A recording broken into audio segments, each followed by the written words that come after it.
Assalamualaikum everyone. ICP is trading at 11.89 and this mini head and shoulder seems like it is coming into play, and we talked about this before. I made a video a couple of days that there's another head and shoulder, which was this left shoulder head here, the right shoulder, and all you did is we went to the downside, you pumped back up a little bit, and it pretty much came down to 11.5. You still have a technical target to 11.5.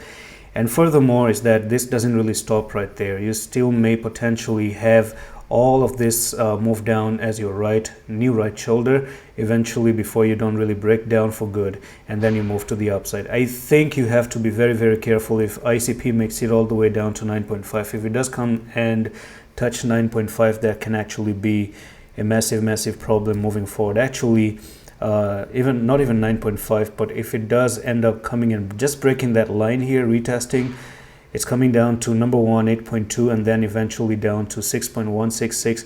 Now I'm not really sure if it's going to go any lower than that. We might just see this thing pumping up again, because you do have some influence at $6.2. This is a massive support moving forward for ICP. I think $6, yes, roughly $6 is going to be a big support in the future. So let's go into the daily and let's check in the daily as well.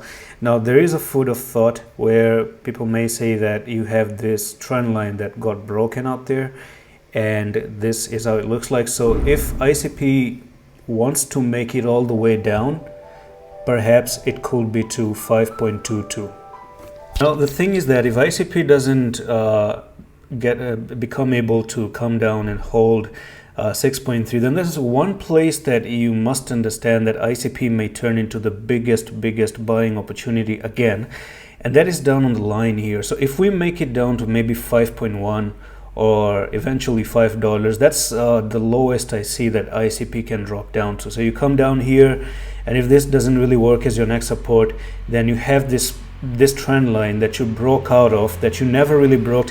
As a matter of fact, this broke after May 2022. So we were talking about a trend line that took nearly 1.5 year, or maybe 1 year and 3-4 months, and then you broke out eventually with one of the biggest buying I've ever seen on ICP on Binance.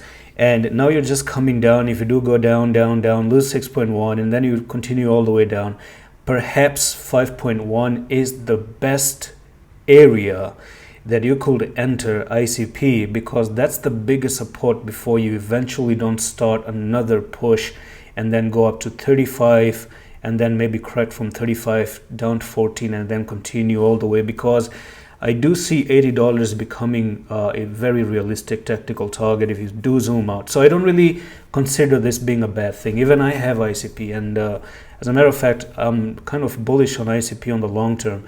But the thing is that just because you're bullish on something doesn't mean it's not going to come down. This is a long-term frame here you're looking at, and it just things are going to go up, come down, go up, come down, just in a very similar way where you go down, you come up, and then you go down, and then you go up, and then you go down, right? So up and downs always happen. Even in an uptrend, you're going to see ups and then downs, and then ups and maybe downs, and then ups and downs, and then eventually, who knows, make it up to 500, maybe 1,000, maybe 2,000, right? If things get even much more bullish in the next coming 1 year or 2 years. So that's all for the video. I'm going to see you in the next one. I love this.